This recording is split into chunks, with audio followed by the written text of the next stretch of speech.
हृदय जलदाने वाला प्रभु यीशु मसीह के नाम में आप सब लोगों को जय मसीह की। परमेश्वर का दिया हुआ इस सुंदर समय के लिए हम परमेश्वर पिता का धन्यवाद करते हैं। आइए हम आज के वचन को पढ़ें। यहाँ इस प्रकार से लिखा है, लेवी व्यवस्था 6 अध्याय 15 पद में, और वह अन्नबलि के तेल मिले हुए मैदे में से मुट्ठी भर उस पर का सब लोबान उठाकर अन्नबलि के स्मरणार्थ इस भाग को यहोवा के सम्मुख सुखदायक सुगंध के लिए वेदी पर जलाए।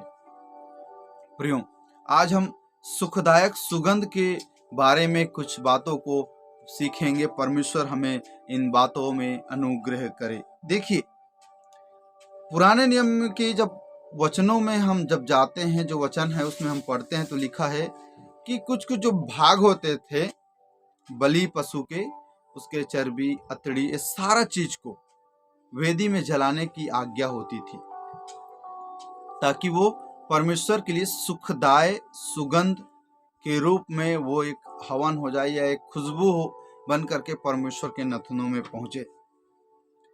जब परमेश्वर ने यह आज्ञा दिया, इससे पहले यदि हम पढ़ेंगे तो उत्पत्ति उसका 8 अध्याय उसका 21वें आयत में ऐसा लिखा है 20 पद से, तब नूह ने यहोवा के लिए एक वेदी बनाई और सब शुद्ध पशुओं और सब शुद्ध पक्षियों में से कुछ कुछ लेकर वेदी पर होम बलि चढ़ाया। इस पर यहोवा ने सुखदायक सुगंध पाकर सोचा कि मनुष्य के कारण मैं फिर कभी भूमि को श्राप न दूंगा।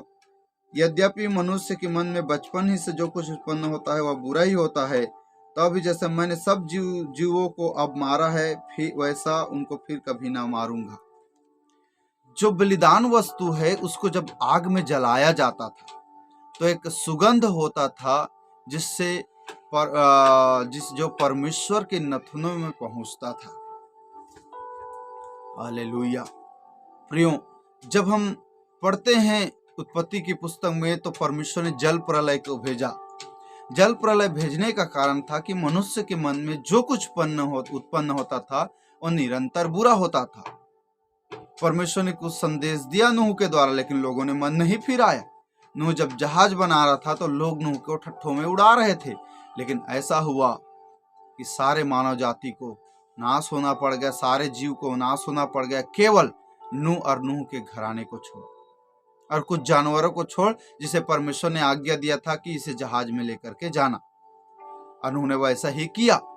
और जब जल प्रलय आया और जब जल पूरे पृथ्वी में से सूख गया तो नूह और उसका घराना जब वो जहाज में से निकल आए तो नूह ने एक वेदी को बनाया।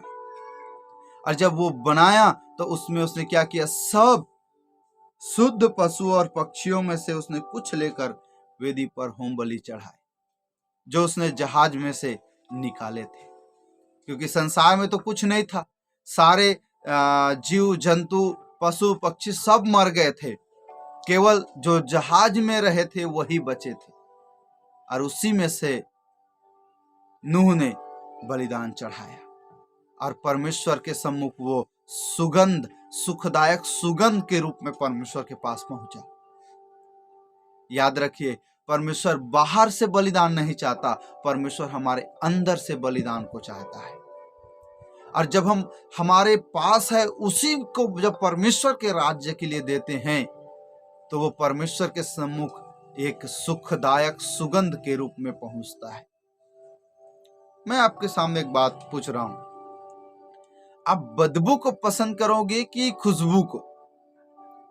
सुगंध का अर्थ है खुशबूदार। जैसे कि हम लोग क्या कहते हैं, गुलाब से अच्छा खुशबू, अच्छा सुगंध आ रहा है ना। हम इसमें से बदबू आ रहा है करके नहीं कहते। हम किससे प्रसन्न होते? खुशबू से। बदबू से कोई प्रसन्न नहीं होता। उसी प्रकार परमेश्वर सुगंध से प्रसन्न होता है। सुगंध किस चीज को दर्शाता है हमारे जीवन में? यदि हम इफिसियों की पत्री उसका 5 अध्याय 2 पद को पढ़ेंगे तो यहाँ इस प्रकार से लिखा है।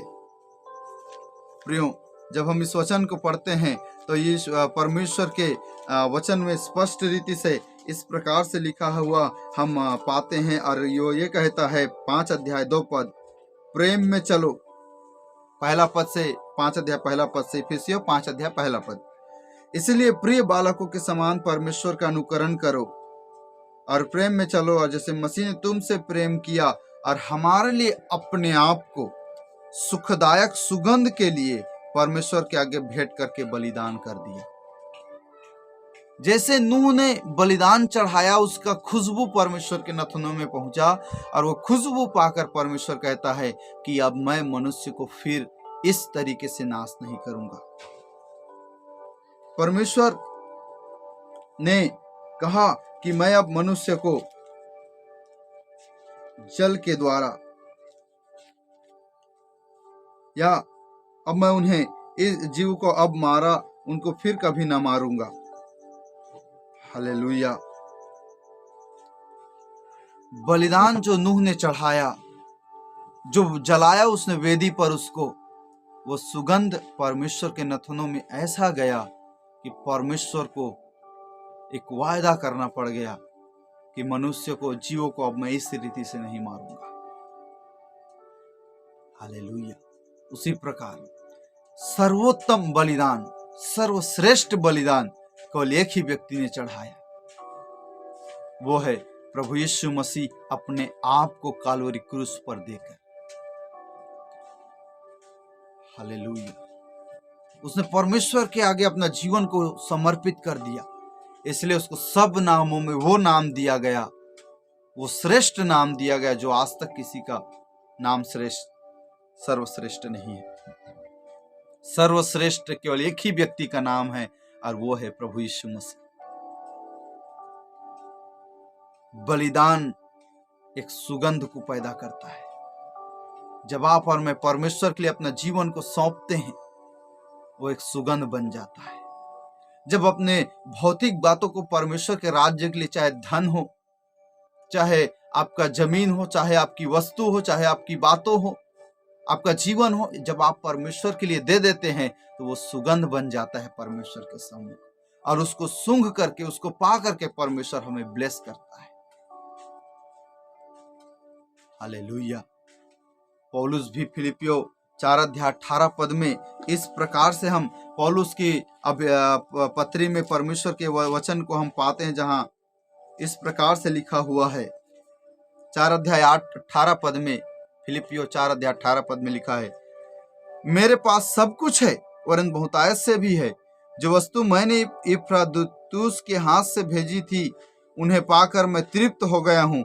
वह तो सुखदायक सुगंध ग्रहण करने योग्य बलिदान है, जो परमेश्वर को भाता है। यदि आप परमेश्वर को खुश करना चाहते हैं तो अपने कमाई हुई वस्तु का 10वांश परमेश्वर को दो। अपनी कीमती वस्तु को आप परमेश्वर के लिए बलिदान कर दो। जब आप ऐसा करते हैं तो वो परमेश्वर के सम्मुख एक सुगंध बन के पहुंचता है। Praise the Lord. मैं आपको बताना चाहता हूं, जितने लोग आज सेवकाई में सफल है, जितने लोग आज आशीषित आप देख रहे हैं, उसका एक मुख्य वजह यह भी है कि उन्होंने अपनी धन दौलत को परमेश्वर के राज्य के लिए बो दिया, बलिदान कर दिया। जब आप और मैं ऐसा करते हैं, ये परमेश्वर के नथनों में सुगंध बन के पहुंचता है। Praise the Lord. परमेश्वर ने नूह की बलिदान को ग्रहण कर बोला कि अब मैं जीवों को ऐसा नहीं मारूंगा, जीवों को नहीं मारूंगा। यीशु मसीह अपने आप को जब बलिदान किया,